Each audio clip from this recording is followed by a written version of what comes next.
चलिए जरा वक्त में पीछे चलते हैं। सोचिए, अरब का तपता हुआ रेगिस्तान, चारों तरफ रेत ही रेत और एक अजीब सी खामोशी। लेकिन जानते हैं, इसी खामोशी में एक ऐसा दिन छिपा था जो पूरी दुनिया का इतिहास बदलने वाला था। आज हम उसी ऐतिहासिक दिन की कहानी में उतरेंगे। अब जरा इस मंजर को देखिए। एक तरफ हैं सिर्फ 313 लोग, गरीब, जिन्हें उनके ही घरों से निकाल दिया गया, जिनके पास ना हथियार हैं न सामान, सिर्फ 2 घोड़े। और दूसरी तरफ 1000 से भी ज्यादा लोगों की एक पूरी फौज, हथियारों से लैस, दौलतमंद और गुरूर में चूर। अब कोई भी देखेगा तो क्या कहेगा? यही ना कि भाई फैसला तो पहले ही हो चुका है। लेकिन ये कोई आम दिन नहीं था। कुरान में इस दिन को एक खास नाम दिया गया है, यौमुल फुरकान। तो चलिए समझते हैं कि आखिर क्यों ये सिर्फ एक लड़ाई नहीं, बल्कि हक और बातिल के बीच एक फैसले का दिन था। तो बात है साल 2 हिजरी की, मतलब 624 सीई। मुसलमानों को मक्का से हिजरत किए हुए अभी ज्यादा वक्त नहीं हुआ था। वो मदीना में एक नई जिंदगी शुरू करने की कोशिश कर रहे थे, लेकिन मक्का में जो जुल्म उन्होंने सहे थे, वो जख्म अभी भी ताज़ा थे। मतलब एक बहुत छोटा सा मुश्किलों से जूझता हुआ एक ग्रुप था। और जैसा मैंने कहा, इस दिन का नाम ही इसकी पूरी कहानी बयां कर देता है। यौमुल फुरकान, यानी वो दिन जो सच और झूठ के बीच, सही और गलत के बीच एक लकीर खींच दे। तो ये कोई मामूली जंग तो थी ही नहीं, ये तो असल में ईमान का एक बहुत बड़ा इम्तिहान था। तो सवाल ये उठता है कि आखिर ये 2 इतनी अलग अलग ताकतें आमने सामने आ कैसे गईं? चलिए अब उस चिंगारी को देखते हैं जिसने इस आग को भड़काया। तो होता यह है कि मदीना में एक खबर फैलती है। खबर ये कि कुरैश का एक बहुत बड़ा, मतलब बहुत अमीर कारोबारी काफिला अबू सुफियान की लीडरशिप में शाम से वापस मक्का की तरफ जा रहा है।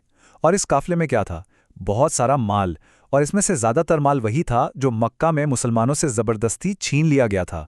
अब देखिए, यहाँ इरादा जंग लड़ने का बिल्कुल नहीं था। मकसद सिर्फ उस काफिले को रोककर अपना हक वापस लेना था। और इसके लिए कोई बड़ी फौज तैयार नहीं हुई। बस 313 लोग थे जो अपनी मर्जी से साथ आए थे। और उनके पास था क्या? सिर्फ 2 घोड़े और गिनी चुनी तलवारें। हालात ये थी कि पैगंबर मोहम्मद खुद एक ऊंट पर दूसरों के साथ बारी बारी सवारी कर रहे थे। इससे उनकी सादगी का अंदाजा लगाया जा सकता है। लेकिन दूसरी तरफ अबू सुफियान भी बहुत शातिर था। उसे खतरे की भनक लग गई। उसने फौरन 2 काम किए। एक, काफिले का रास्ता बदल दिया, और दूसरा, मदद के लिए एक तेज तर्रार आदमी को मक्का दौड़ा दिया। और बस यहीं से सारा खेल बदल गया। मक्का में यह खबर पहुंची तो जैसे आग लग गई। और इस आग में घी डालने का काम किया अबू जहल ने, जो मक्का की फौज का लीडर था। उसने लोगों को भड़काना शुरू कर दिया। उसका मकसद सिर्फ काफिले को बचाना नहीं था, वो तो अपनी ताकत दिखाना चाहता था। उसने सीधे सीधे ऐलान किया, हम बदर तक जाएंगे और दुनिया को दिखा देंगे कि असली ताकत किसके पास है। तो अब कहानी एक ऐसे मोड़ पर आ जाती है जिसकी किसी ने उम्मीद नहीं की थी। एक छोटा सा मिशन अब जिंदगी और मौत का सवाल बन चुका था, और यहीं से ईमान की असली परख शुरू होनी थी।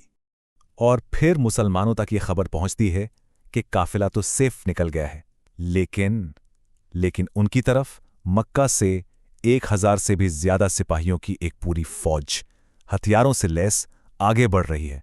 सोचिए, सब कुछ मिनटों में बदल गया। अब फैसला लेना था। जिस काम के लिए निकले थे वो तो पूरा हो गया, मतलब काफिला तो हाथ से निकल गया, और अब सामने थी एक बड़ी फौज, मौत का खतरा।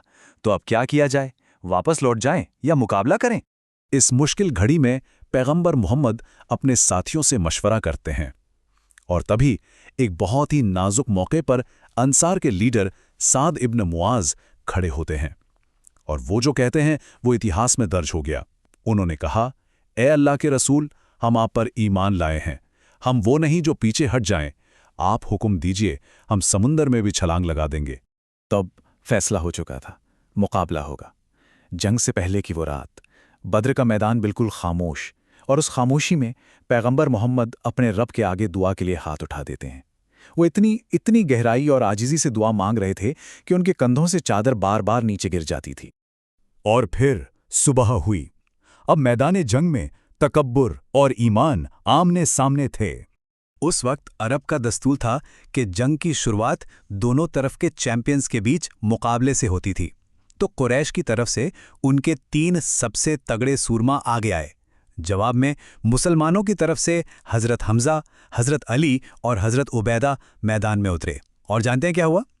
कुछ ही पलों में कुरैश के वो तीनों बड़े बड़े योद्धा जमीन पर थे। लड़ाई शुरू होने से पहले ही दुश्मन का हौसला पस्त हो गया। इसके बाद आम लड़ाई शुरू हो गई और यहीं पर अल्लाह की मदद का वो वादा पूरा हुआ जिसका जिक्र कुरान में आता है, मैंने तुम्हारी मदद के लिए एक के बाद एक फरिश्तों की कतारें भेज दी।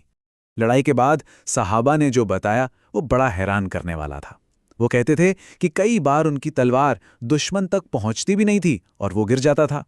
कुछ ने तो लड़ाई के बीच में सफ़ेद कपड़ों वाले ऐसे घुड़सवार देखे जो इंसानों जैसे नहीं लग रहे थे और अजीब अजीब आवाज़ें भी सुनी। और नतीजा, कुरैश का सबसे बड़ा लीडर वही अबू जहल मारा गया। उसके साथ साथ कुरैश के 70 बड़े बड़े सरदार और सिपाही मारे गए। ये कुरैश के लिए एक ऐसा झटका था जिसने उनकी कमर ही तोड़ दी। तो आंकड़े देखे कितने हैरान करने वाले हैं।